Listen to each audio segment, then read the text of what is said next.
International standard ইউনিভার্সিটির master of public health প্রোগ্রামের প্রথম ব্যাচের উদ্বোধন অনুষ্ঠিত হয়েছে। শুক্রবার বিকেলে রাজধানীর মহাখালী ক্যাম্পাসে আয়োজিত অনুষ্ঠানে প্রধান অতিথি হিসেবে উপস্থিত ছিলেন বিশ্ববিদ্যালয়ের উপাচার্য প্রফেসর ডক্টর আব্দুল আওয়াল খান। পাবলিক হেলথ কিন্তু এই জাতিকে একটা পথ দেখাতে পারে যে জাতি হিসাবে তোমরা ভালোভাবে যদি বাঁচতে চাও তাহলে এই পাবলিক হেলথের আওতায় আসো। উপাচার্য তার বক্তব্যে বলেন, দেশের স্বাস্থ্য ব্যবস্থাকে আরও কার্যকর করতে জনস্বাস্থ্য শিক্ষার গুরুত্ব অপরিসীম। নতুন প্রোগ্রামের মাধ্যমে দক্ষ জনস্বাস্থ্য বিশেষজ্ঞ ও গবেষক তৈরি হবে, যা জাতীয় স্বাস্থ্য উন্নয়নে সহায়ক ভূমিকা রাখবে। পাশাপাশি এই প্রোগ্রাম শিক্ষার্থীদের আন্তর্জাতিক মানের জ্ঞান ও দক্ষতায় সমৃদ্ধ করবে। ইন্টারন্যাশনাল স্ট্যান্ডার্ড ইউনিভার্সিটি জনস্বাস্থ্য শিক্ষার মান উন্নয়নে অঙ্গীকারবদ্ধ বলে জানান উপাচার্য। আমরা এইসব চিন্তাভাবনা করে মাস্টার অফ পাবলিক হেলথে আমি বিশেষ করে আমি খুব আগ্রহী হলাম।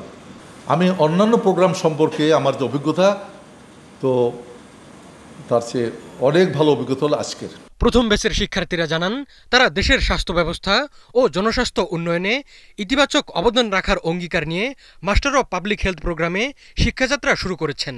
তাদের বিশ্বাস, এই উচ্চশিক্ষা তাদেরকে আধুনিক জ্ঞান, গবেষণার দক্ষতা এবং প্রয়োজনীয় পেশাগত অভিজ্ঞতায় সমৃদ্ধ করবে, যা ভবিষ্যতে জাতীয় ও আন্তর্জাতিক পর্যায়ে জনস্বাস্থ্য খাতকে এগিয়ে নিতে সহায়ক হবে।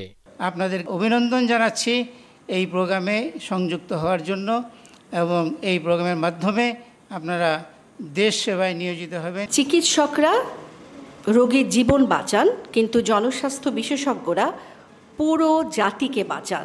ইন্টারন্যাশনাল স্ট্যান্ডার্ড ইউনিভার্সিটি মানে সিলেবাসও স্ট্যান্ডার্ড, এবং আমরা চাই আপনারাও যেন ক্লাসগুলি করে আপনারা সুন্দর মতো পরীক্ষাগুলো দিয়ে যেভাবে গাইডলাইন আছে, যে রুলস অ্যান্ড রেগুলেশনস ফলো করতে হয়, এগুলো সব কিছু করে আপনারা আপনাদের এমপিএইচ প্রোগ্রামটাকেও আরও স্ট্যান্ডার্ড বাড়াবেন।